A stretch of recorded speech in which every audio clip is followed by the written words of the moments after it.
Quando falamos de aerodinâmica, é muito fácil pensarmos nos aviões e carros de corrida. Afinal, eles dependem diretamente dela para voar ou serem mais rápidos nas pistas. Mas você se engana se pensar que só usamos a aerodinâmica em objetos que se movem rapidamente, pois podemos usá-la em áreas que você pode nem imaginar. Então, o tema de hoje é sobre aerodinâmica.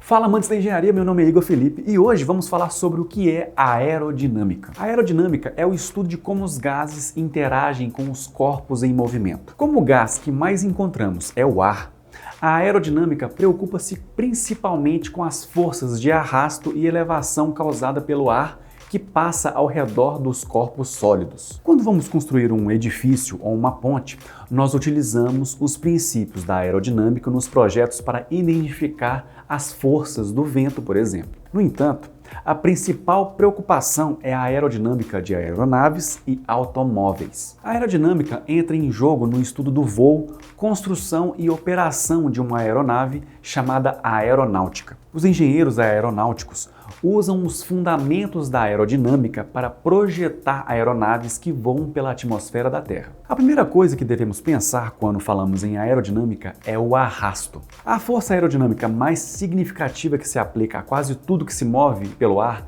é o arrasto. O arrasto é a força que se opõe ao movimento de uma aeronave no ar. Ele é gerado na direção em que o ar está se movendo quando encontra um objeto sólido. Na maioria dos casos, como em automóveis e aeronaves, o arrasto é indesejável, porque é preciso energia para superá-lo. Existem, no entanto, alguns casos em que o arrasto é ótimo, como paraquedas, por exemplo. Nós usamos o arrasto gerado pelo paraquedas para diminuir a velocidade da queda e até mesmo controlar nossa descida. Para descrever a quantidade de arrasto em um objeto, usamos um valor chamado de coeficiente de arrasto. Esse número depende não apenas da forma do objeto, como também de fatores como velocidade, rugosidade, densidade do ar e se o fluxo é suave ou turbulento. As forças que afetam o arrasto incluem a pressão do ar contra a face do objeto, o atrito ao longo de seus lados e a pressão negativa ou sucção na parte de trás do objeto. Mas para deixar mais simples, que tal detalharmos algumas dessas aplicações? Eu não sei você,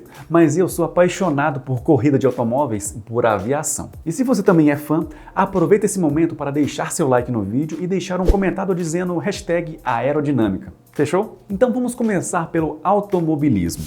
Muitos de nós já sonharam em ser um piloto de corrida quando éramos crianças. No início, vocês vão se recordar que os carros de corrida antigos não levavam em questão otimizações aerodinâmicas, não é mesmo? Normalmente eram carros quadrados com grandes frentes e tetos muito altos. Porém, à medida que os motores se tornaram mais potentes e os carros ficaram mais rápidos, os engenheiros de automóveis perceberam que a resistência ao vento atrapalhava sua velocidade. Os primeiros carros a adotar esse estudo da aerodinâmica aprimorada foram carros de corrida e aqueles carros que tentavam quebrar o recorde de velocidade em terra. Se você pensar em termos de aerodinâmica, em um carro de corrida, a maior parte da potência gerada por um motor é consumida para vencer o arrasto. Ou seja, vencer a resistência do ar em alta pressão à frente do carro e o ar de baixa pressão, ou vácuo parcial, puxando o carro para trás. Existe também a força que mantém as 4 rodas do carro presas no asfalto, que pode ser chamado de downforce. E ela funciona basicamente como uma asa de avião, só que de ponta cabeça. Para manter um melhor controle da direção e da frenagem, os carros são projetados para que o vento exerça uma força descendente à medida que sua velocidade aumenta. No entanto, aumentar essa força descendente aumenta o arrasto, o que por sua vez aumenta o consumo de combustível e limita a velocidade. Portanto, essas duas forças devem ser cuidadosamente equilibradas. Ao projetar um carro de corrida, é preciso considerar também a turbulência causada por outros carros na pista. Isso requer a configuração dos perfis aerodinâmicos do carro para produzir um downforce maior durante a corrida do que a necessária quando o carro está na pista sozinho ou distante de outros competidores. É por isso que os tempos das voltas durante a qualificação são geralmente muito mais rápidos do que durante a corrida.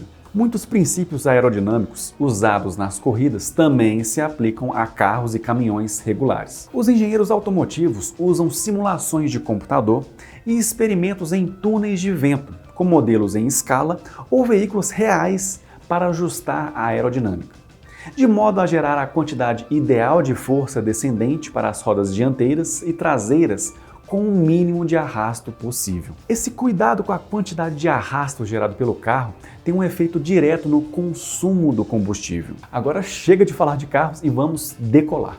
Você já pensou nas forças envolvidas em um voo? Quando pensamos em um avião, a primeira coisa que devemos pensar é em como superar o peso do avião e depois devemos superar as forças de arrasto. Para superar essas forças, uma aeronave deve gerar empuxo. Isso é realizado pelo motor do avião enquanto ele ganha velocidade. Uma vez que conseguimos ganhar velocidade o suficiente e superarmos o peso do avião e o arrasto, temos que fazer o avião decolar. E para o avião sair do chão, devemos fazer uma força que chamamos de sustentação, e ela é gerada pela asa do avião. E como ela funciona? Vamos olhar para uma asa de avião. Quando o avião está voando, o caminho que o ar percorre sobre o topo curvo de uma asa é mais longo que o caminho ao longo do fundo plano da asa. É claro que existem vários modelos de asas, mas para simplificar vamos usar este modelo. Como temos uma área maior na parte superior, uma partícula de ar tem que percorrer um caminho maior por cima da asa do que a que passa por baixo. Com isso, a partícula de ar na parte de cima da asa terá uma velocidade maior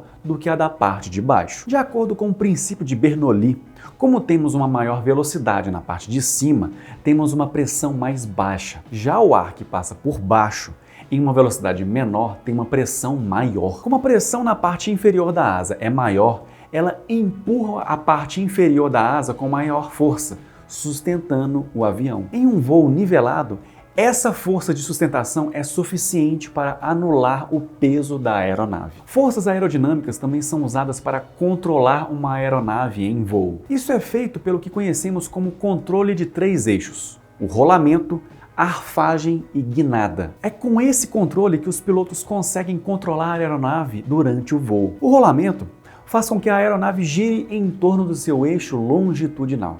É por causa desse eixo que conseguimos ver as manobras de avião ficando de cabeça para baixo. A arfagem faz com que a aeronave gire em torno do seu eixo lateral, fazendo com que o avião possa elevar voo ou pousar. E a guinada gira o avião em torno do seu eixo descendente, fazendo com que o avião possa ir tanto para a direita quanto para a esquerda. Basicamente, esses 3 eixos utilizam a terceira lei do movimento de Newton, desviando o fluxo de ar na direção oposta ao movimento desejado para gerar força com a aerodinâmica e utiliza peças mecânicas para o avião. Se você já sentou na janela de um avião, ao lado da asa, já viu um dispositivo desses, que chamamos de flaps. Mas além dos flaps, temos também os slats, aileron, spoilers, leme e o elevador.